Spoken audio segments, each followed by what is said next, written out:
PS4 news కి స్వాగతం. ముందుగా ముఖ్యాంశాలు. ప్రధానికి సీఎం లేఖ, రైలు ఛార్జీలు పెంచొద్దు, సీఎం స్టాలిన్. 430 కోట్లతో ఏపీలో పర్యాటక ప్రాజెక్టులు, పవన్ కళ్యాణ్. 9 ఏళ్లలో నేను సీఎం అవ్వాలని ప్రయత్నిస్తున్నాను, జగ్గారెడ్డి. పెట్టుబడి సహాయం ఇవ్వకుండా రైతు పొలం ఎలా దున్నుతాడు, పట్లోల కార్తిక్ రెడ్డి. రైలు టికెట్ ధరలు జూలై 1వ నెల తేదీ నుంచి స్వల్పంగా పెంచేందుకు రైల్వే శాఖ తీసుకున్న నిర్ణయంపై ముఖ్యమంత్రి ఎంకే స్టాలిన్ స్పందించారు. ఈ మేరకు ఆయన ప్రధానమంత్రి నరేంద్ర మోదీకి లేఖ రాశారు. ఈ విషయంపై ఆయన గురువారం ఒక ప్రకటన విడుదల చేశారు. జూరాల ప్రాజెక్టులోని 9వ నంబర్ గేట్ రూప్ తెగిపోవడం కాంగ్రెస్ ప్రభుత్వ నిర్లక్ష్యానికి నిలవెత్తు నిదర్శనం. కాంగ్రెస్ ప్రభుత్వ నిర్లక్ష్యంతోనే జూరాల ప్రాజెక్టు ప్రమాదంలో పడింది. ఒక్క ఇటుక పేర్చడం కూడా చేతగాని ముఖ్యమంత్రికి కనీసం ఉన్న ప్రాజెక్టు నిర్వహణ కూడా రాకపోవడం సిగ్గుచెట్టు. రైతులకు కేసీఆర్ కన్నతల్లి అయితే రేవంత్ రెడ్డి సవతి తల్లి లాంటోడు. రైతు బంధు, రైతు భరోసా అనేది రైతులకు సహాయం లాంటిది. అలాంటి సహాయం చేసి బజార్లో సంబరాలు చేసుకోవడం సహాయం అంటారా? కన్నతల్లి బిడ్డకు ఆకలి వేసినప్పుడు 4 గోడల మధ్య అన్నం పెడుతుంది, కానీ సవతి తల్లి నలుగురికి తెలిసేలా బజార్లో భోజనం పెడుతుంది. కన్నతల్లి బిడ్డ కడుపు నిండిందా లేదా అని చూస్తుంది, కానీ సవతి తల్లి నలుగురు చూస్తున్నారా లేదని చూస్తుంది. ఈరోజు కేసీఆర్కి రేవంత్ రెడ్డి గారికి తేడా కన్నతల్లికి సవతి తల్లికి ఉన్నట్టే ఉందంటూ బీఆర్ఎస్ నేత పట్లోల కార్తిక్ రెడ్డి వ్యాఖ్యానించారు. రైతు బంధు, రైతు భరోసా ఏంది? రైతుకు మనం ఇస్తున్న పెట్టుబడి సహాయం. సహాయం అంటే ఏంది? మనం ఓ వ్యక్తికి అవసరం ఉన్నప్పుడు సహాయం చేస్తాం. సహాయం చేసింది ఎట్లుండాలా? మూడో వ్యక్తికో మూడో కంటికో తెలియకుండా చేయాల్సింది సహాయం.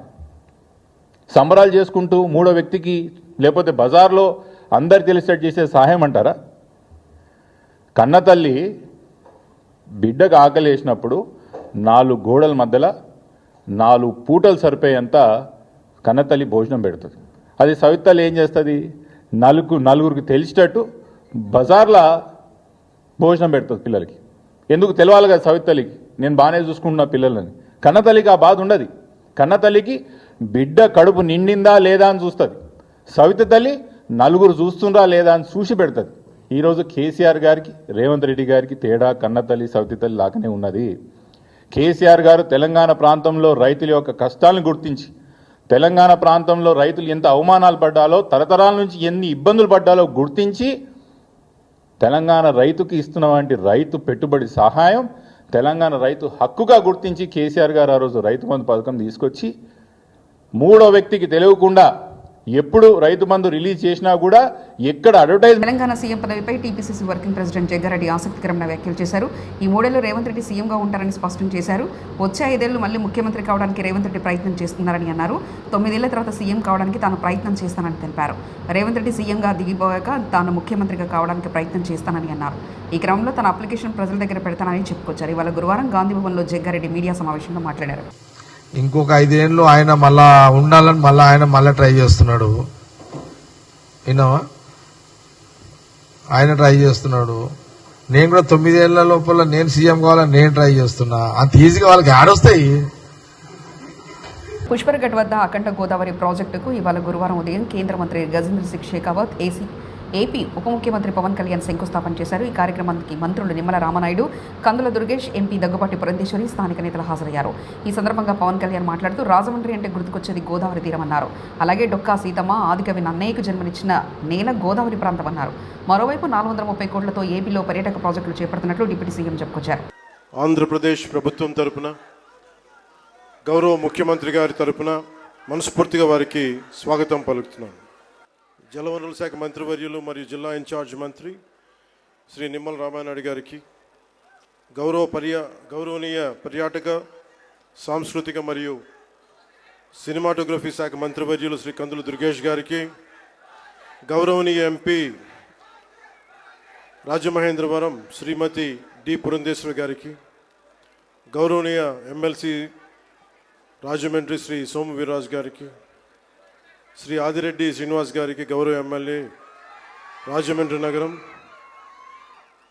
మనందరికీ ఇష్టలైన పట్టు విడవని విక్రమార్కులు శ్రీ నాకు ఇష్టమైన గోరంట్ల బుచ్చయ్య చౌదరి గారికి.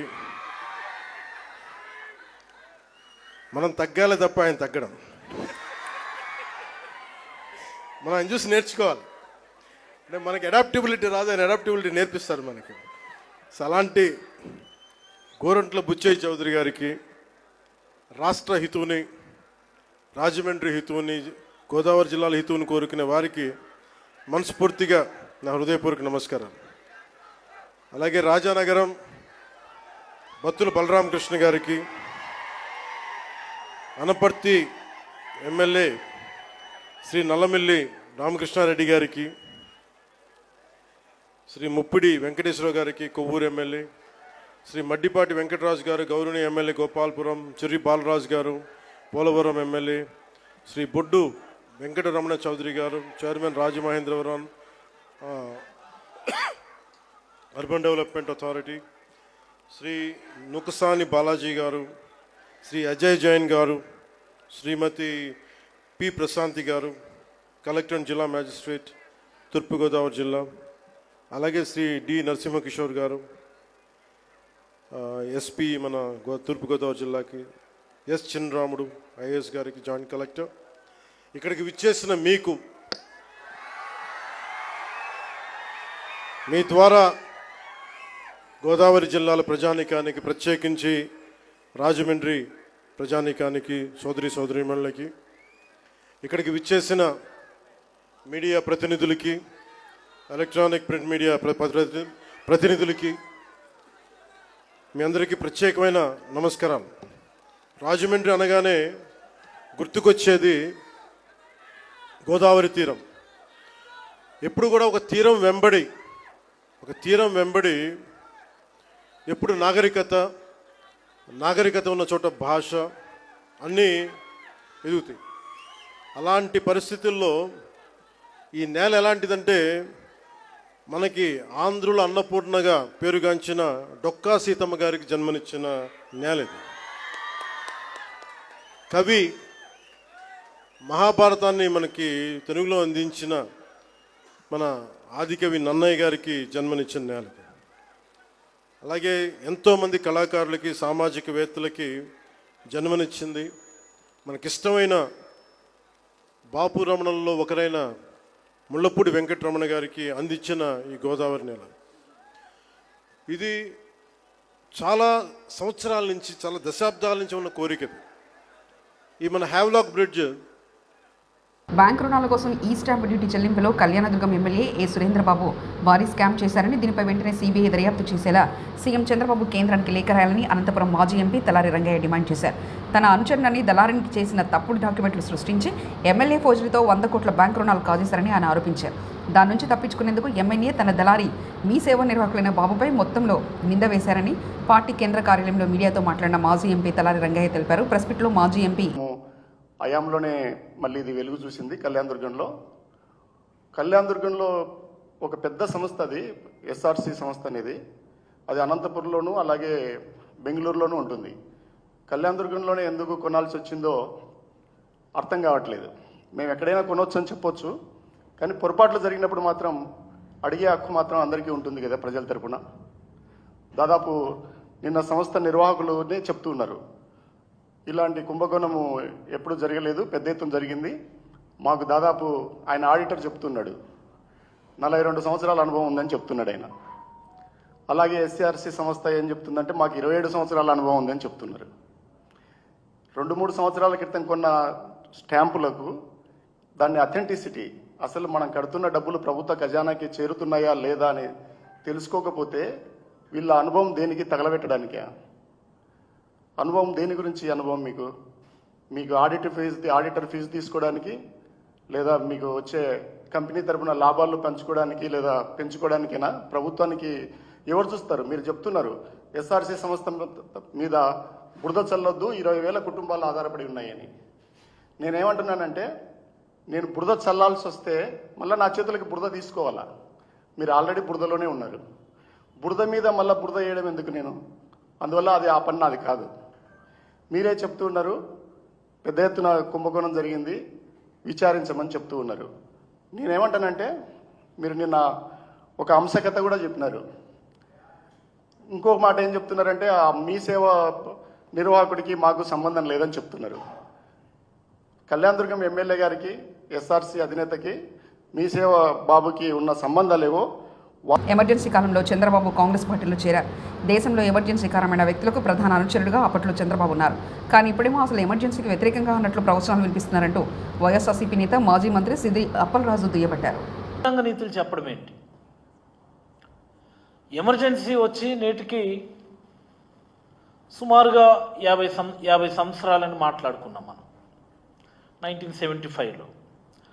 అసలు చంద్రబాబు గారి రాజకీయ కెరియర్ ఎప్పుడు మొదలైంది అనేది ఒకసారి మనం గమనించాలి. ఈ సందర్భంగా ఏ పార్టీలో మొదలైంది ఒకసారి గమనించాలి మనం. చంద్రబాబు గారు మీరు ఒకసారి గుర్తు తెచ్చుకోండి.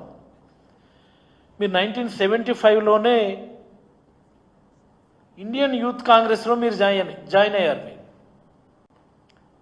ఏ సంవత్సరం అయితే ఎమర్జెన్సీ ఇంపోజ్ చేశారో అదే సంవత్సరం మీరు అధికారికంగా ఇండియన్ నేషనల్ కాంగ్రెస్లో జాయిన్ అయ్యారు. మీరు ఈ విషయాన్ని మీరు మర్చిపోతే ఎలాగా?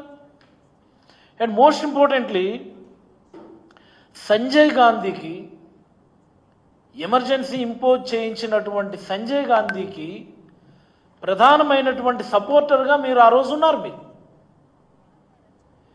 మీరు ఈ దేశంలో ఎమర్జెన్సీ ఇంపోజ్ చేయటానికి కారణమైనటువంటి వ్యక్తులకు ముఖ్య అనుచరుడుగా ఉండి ఈ రాష్ట్రంలో క్రియాశీలక రాజకీయాల్లో మీరుండి ఈ దేశంలో ఎమర్జెన్సీ విధించటానికి కారణమైనటువంటి పార్టీలోనే మీరుండి ఈరోజు ఎమర్జెన్సీకి వ్యతిరేకంగా మీరు మాట్లాడడం చాలా హాస్యాస్పదం. నల్గొండ జిల్లాలో గురువారం కోమరెడ్డి క్యాంపు ఆఫీస్ ముందు just available scheme free seat కింద వచ్చిన పిల్లలు విద్యార్థులు ఆందోళనకు దిగారు. ఈ సందర్భంగా ఫ్రీ సీట్ అని చెప్పి ఎస్సీ/ఎస్టీ విద్యార్థులను హాస్టల్కు స్కూల్కు ప్రవేశం లేకుండా స్కూల్ యాజమాన్యం వల్ల ఫీజులు అడుగుతున్నారు. ఈ సందర్భంగా పిల్లల భవిష్యత్తును దృష్టిలో పెట్టుకుని అధికారులు ఈ ప్రాబ్లంను క్రియేట్ చేయాల్సిందిగా విద్యార్థుల తల్లిదండ్రులను కోరారు.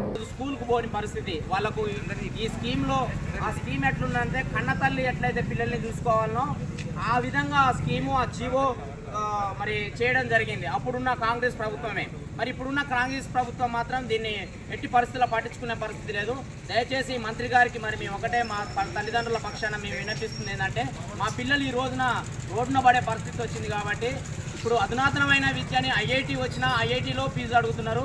ఇప్పుడు స్కూల్ ఫీజు ప్లస్ బట్టలు మీరే తెచ్చుకోవాలి, స్కూలు బుక్స్ మీరే తెచ్చుకోవాలి. రెసిడెన్షియల్ అంటే హాస్టల్ నుంచి కూడా మమ్మల్ని గెట్టి వేయడం జరిగింది మా పిల్లల్ని. కాబట్టి దయచేసి మంత్రి గారు ఇక్కడ ఉన్నటువంటి జిల్లా కలెక్టర్ ఎవరైతే ఉన్నారో ఇన్షన్ తీసుకొని తొందరగా మా పిల్లల పరిస్థితిని మరి మా పిల్లల యొక్క సమస్యను పరిష్కరించాలని చెప్పేసి తల్లిదండ్రుల కమిటీ పక్షాన మేమందరం తెలియజేస్తున్నాం సార్. మరి దయచేసి మీరు దీని సమస్యను పరిష్కరించకపోతే తల్లిదండ్రులుగా మేమందరం కూడా ఏకమై తప్పకుండా మరి రాష్ట్ర ప్రభుత్వం ఏదైతుందో రాష్ట్ర ప్రభుత్వం దగ్గరికైనా పోతాం. మా పిల్లల సమస్యను పరిష్కరించకపోతే మరి మంత్రి గారు అయినటువంటి ఈరోజు మరి మేము లెటర్ ఇవ్వడం జరిగింది. మరి దాని మీద ఎలాంటి స్పందన లేకపోతే మరి మంత్రి గారిని కూడా వివిధ కార్యక్రమాలు చేస్తున్నప్పుడు మా తల్లిదండ్రుల పక్షాన మేము కూడా అడ్డుకుంటామని ఈ సందర్భంగా మేము తెలియజేస్తున్నాం సార్. కలెక్టర్ గారు అయితే దీని మీద ఎలాంటి స్పందన లేదు. మా పిల్లలు ఈరోజు స్కూల్కు పోయిన పరిస్థితి, స్కూల్కు రాణిస్తలేరు ప్రైవేట్ వ్యవస్థ, మరి దాని మీద ఎలాంటి స్పందన లేదు. కాబట్టి దయచేసి అర్థం చేసుకోండి, మా పిల్లల సమస్యను మీరు పరిష్కరించాలని ఈ సందర్భంగా మేము తల్లిదండ్రుల. అన్నమయ్య జిల్లాలో ప్రముఖ యోగా గురువు బాబా రామ్దేవ్ పర్యటించారు. ప్రముఖ పర్యాటక కేంద్రం హార్సీ హిల్స్లో ఆయన సందర్శించారు. అక్కడ అంతర్జాతీయ వెల్నెస్ సెంటర్ ఏర్పాటుకు స్థల పరిశీలన చేశారు. ఈ సందర్భంగా బాబా రామ్దేవ్ మాట్లాడుతూ AP CM Chandrababu visionary leader అని కొనియాడారు. చంద్రబాబు నాయుడు జీ గారు is a visionary person. He is a very spiritual and he wants to hear a international level wellness center, and our vision is we can build here a spiritual, cultural, health, wellness. ప్రధానికి CM లేఖ, రైలు ఛార్జీలు పెంచొద్దు CM Stalin. 430 కోట్లతో ఏపీలో పర్యాటక ప్రాజెక్టులు పవన్ కళ్యాణ్. 9 ఏళ్లలో నేను CM అవ్వాలని ప్రయత్నిస్తున్నాను జగ్గారెడ్డి. పెట్టుబడి సహాయం ఇవ్వకుండా రైతు పొలం ఎలా దున్నుతాడు పట్లోల కార్తిక్ రెడ్డి. TS4 న్యూస్ ఇంతటితో సమాప్తం. చూస్తున్నారండి TS4 తెలుగు.